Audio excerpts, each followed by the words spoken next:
ಇನ್ನು ರಾಜ್ಯಪಾಲರು ಇವತ್ತು ಸಂಜೆನೆ ಬೆಂಗಳೂರಿಗೆ ಬರ್ತಿದ್ದಾರೆ ಅಂತಲೂ ತಿಳಿದು ಬರ್ತಾ ಇದೆ. ಅವರು ಮಧ್ಯಪ್ರದೇಶಕ್ಕೆ ಹೋಗಿದ್ದಾರೆ, ಅಲ್ಲಿ ಅವರು ಓಡಾಡ್ಕೊಂಡಿದ್ದಾರೆ. ಅದಕ್ಕೆ ಸಂಬಂಧಪಟ್ಟಾಗಿನ ಕೆಲವು ವಿಡಿಯೋಗಳು ಕೂಡ ಈಗ ಹರಿದಾಡ್ತಾ ಇದೆ. ಅದರ ನಡುವೆನೇ ಅವ್ರು ಇನ್ಯಾವತ್ತು ಬರೋದು ಅನ್ನುವಂಥದ್ದು ಪ್ರಶ್ನೆ ಇತ್ತು. ಮುಖ್ಯಮಂತ್ರಿಗಳು ಕೇಳಿದಂಥ ಸಂದರ್ಭದಲ್ಲಿ ಅವರಿಗೂ ಸ್ಪಷ್ಟತೆ ಇರಲಿಲ್ಲ, ಇನ್ನೂ 2 ದಿನ ಆಗುತ್ತೆ ಅಂತ ಕೆಲವರು ಹೇಳ್ತಾ ಇದ್ರು. ಬಟ್ ಇಲ್ಲ, ಇವತ್ತು ಸಂಜೆನೆ ರಾಜ್ಯಪಾಲರು ವಾಪಸ್ ಬರ್ತಾ ಇದ್ದಾರೆ. ಸದ್ಯ ಇಂದೋರ್ನಲ್ಲಿದ್ದಾರೆ ರಾಜ್ಯಪಾಲ ಗೆಹ್ಲೋಟ್ ಅವರು. ಈಗ ಆಲ್ರೆಡಿ ಅವರ ಕಾರ್ಯದರ್ಶಿ ರಾಜೀನಾಮೆಯನ್ನ ಸ್ವೀಕರಿಸಿದ್ದಾರೆ ಕೂಡ. ಬಟ್ ಮುಂದುವರೆದ ಪ್ರಕ್ರಿಯೆಗೆ ರಾಜ್ಯಪಾಲರೇ ಬರಬೇಕಿದೆ ಬೆಂಗಳೂರಿಗೆ.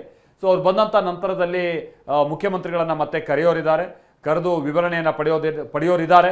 ಯಾವುದಾದ್ರೂ ಒತ್ತಡಕ್ಕೆ ಮಣಿದೋ ಮತ್ತೊಂದು ಈ ರೀತಿಯಾದ ನಿರ್ಧಾರಕ್ಕೆ ಬಂದ್ರೆ ಈ ಥರದನ್ನೆಲ್ಲ ಅವರು ಕೂಡ ಪ್ರಶ್ನೆ ಮಾಡೋರಿದ್ದಾರೆ. ಅದಾದ ನಂತರಲೇ ಆ ರಾಜೀನಾಮೆ ಅಂಗೀಕಾರ, ಮುಂದಿನ ಪ್ರೋಸೆಸ್, ಇದೆಲ್ಲವೂ ಕೂಡ ರಾಜ್ಯಪಾಲರ ಉಪಸ್ಥಿತಿ ಬಹಳ ಮುಖ್ಯ. ಸದ್ಯ ಅವರೀಗ ಇಂದೋರ್ನಲ್ಲಿದ್ದಾರೆ. ಅಲ್ಲಿರುವಂಥ ಕೆಲವು ವಿಡಿಯೋಗಳನ್ನು ಕೂಡ ನೀವು ಅಲ್ಲಿ ಗಮನಿಸ್ತಾ ಇದ್ದೀರಾ. ಅದರಲ್ಲಿ ರಾಜ್ಯಪಾಲರು ಅಲ್ಲಿನ ಕೆಲ ಸ್ಥಳೀಯರ ಜೊತೆಗೆ ಬೆರೆತು ಅಲ್ಲಿ ಓಡಾಡ್ತಾ ಇರುವಂಥದ್ದನ್ನು ನೋಡ್ತಾ ಇದ್ದೀರಾ.